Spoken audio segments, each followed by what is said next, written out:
Well, good morning, Bob. Good morning, Bill. We have a lot to talk about. It seems as though the Fed would like the interest rate to go up, but it doesn't. It keeps coming down. In fact, we saw mortgage applications up 5%, and one of the things that happened last week, we saw the 10-year have a yield below, it was like below 2.6. Right, yeah.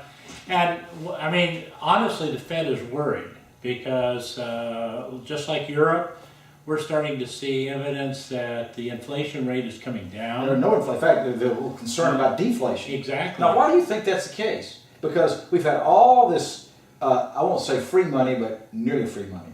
Well, you know, there's been this misconception for a long time that you dump a lot of money into the economy, inflation's going to go up. But that's not the way the models. Now, correct me if I'm wrong, but you economists have this concept of inflation that is really, it's too many dollars or too many of currency chasing too few goods, right? So the prices go up. I mean, you think a market would clear. Is that what inflation really is? No. No? Okay, so I've been misinformed all these years. Yeah, no, Okay. it's never been that actually. The inflation is based upon demand. Well, sure, Okay, but too if many. there's no demand, it didn't really matter how much money there is out there. It's not going to. The inflation's not going to go up. The general premise that the Fed holds, though, is if they have lots of dollars out in the economy, and those dollars are being spent, and that's part of the problem. Banks are basically holding those dollars. Well, not only the banks, Well, yes, but corporations, all everybody. there's no place to put that money. And you know, there's a ton of money sitting on the sidelines waiting to be invested, but there's no place to invest it. Why is there no place to invest it? Because there's no demand. And when there's no demand, everything just stagnates. And so we've seen the 10-year, basically the yield go down, Right. which is a big surprise. Prognosticators were saying it's going to be 3%, maybe 3.5% by the end of the year. Somewhere. I don't think we're going to see anywhere near that, No, in fact, unless things change drastically. no, there's a lot of speculation right now that year-over-year rates at the end of the year for mortgages are actually going to be down.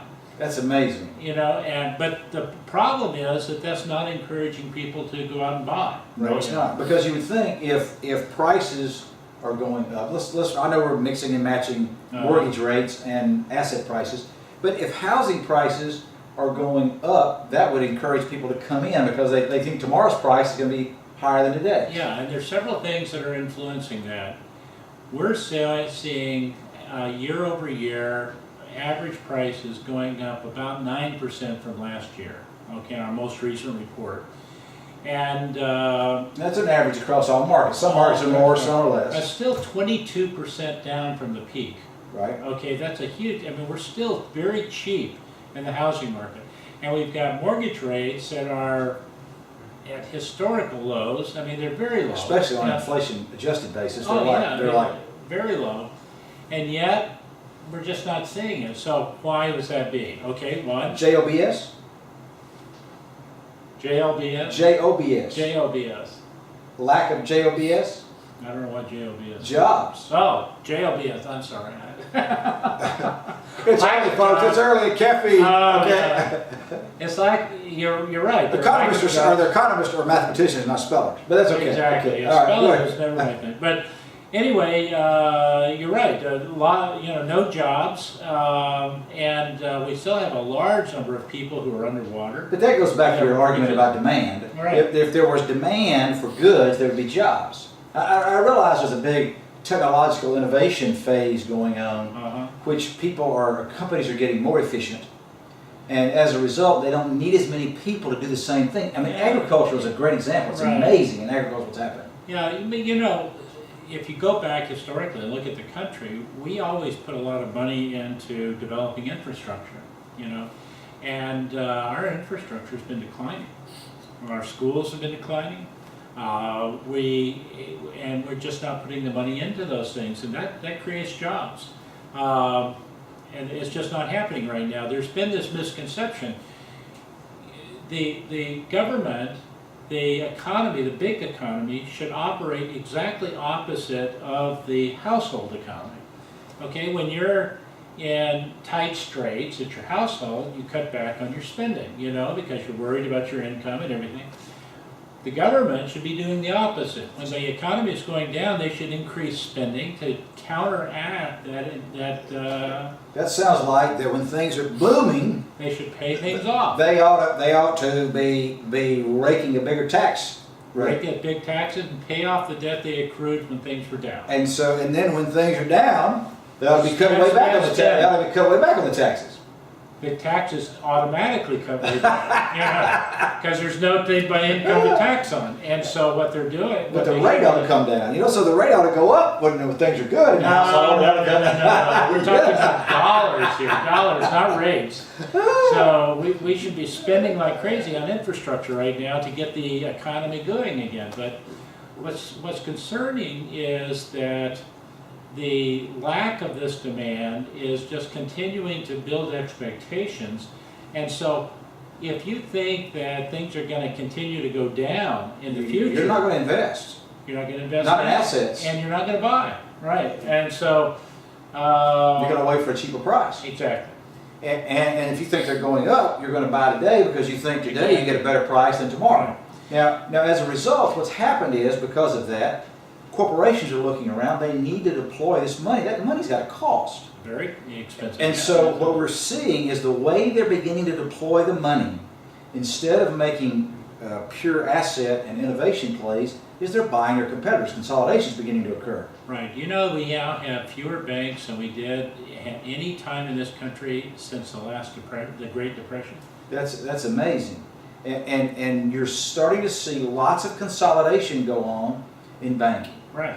And not only in banking, everywhere, because if you have this money and you don't have anything to do with it, you just buy your competitor. Buy your competitor, and you get a bigger market share, Right. and you can deploy that cash with that competitor and buy something that's complementary to what you're doing. Exactly. Yeah. Well, what does all that mean for somebody in the mortgage market and both individuals and financial institutions that are looking to deploy that cash? Well, I think they're struggling right now. The banks are hit with a whole bunch of different things simultaneously. One, interest rates are really low, so they're not getting a big return on their money. They're not getting big spread. Big spread. The regulations are coming on heavy. They don't, they're trying to gear up for those regulations. The demand is not out there for the new housing, for the mortgages. In fact, Bill McBride on Calculated Risk did an article last week, which I thought was kind of interesting. He said, there's all this discussion about what's wrong with the mortgage market. Existing home sales are down 7.5% in March year over year. New home sales are down 13% year over year in March. That doesn't mean there's anything wrong with the mortgage market, because those home sales, asset sales, are completely different than the financing. That's completely different. Mortgage credit is tight. It is tight because it was too loose, and things swing back and forth. The change in demographics. Younger people are now preferring to rent rather than buy. Some of them are moving back home. Yeah, exactly. In fact, I was meeting with If a you're a client parent last week. like us, that's not good. No, it's not. But I was meeting with a client last week, and he was saying, based upon what he's seeing, he's feeling that a lot of the young people who would normally be getting a job and going out and buying a house are now saying, I don't have any confidence that I'm going to be in one place long enough to justify buying a house. So I rent? I rent because my company, whichever company that is likely to move me all over the country on a regular basis until I become a certain level. And then I'll buy. But it's delaying the purchase. Delaying the purchases, and that's another impact in the whole. And so the first-time home buyers that want to move up need that other first-time home buyer to sell their house to. Exactly. Now there is some good news. There's far fewer foreclosures now than there used to be. So inventory is going down. The supply is being constrained. And the far fewer investors that are buying. The ones that are buying up all the houses. That's not happening so much right now. So the market is stabilizing. Prices are going up. Demand will come back eventually just because of the number of people that are out there that keeps growing. Employment keeps going up, not as fast as we would like. So there are some good things that are occurring, but just not fast enough. It just needs to happen quickly, all right? It needs to be like a race. Exactly. Fast. Yeah. Fast to the finish. Well, we're out of time. This is FNC's Morning View. I'm Bill Rayburn with Bob Dorsey. You all have a fantastic week. We'll talk to you next week. Goodbye, Bob. Goodbye.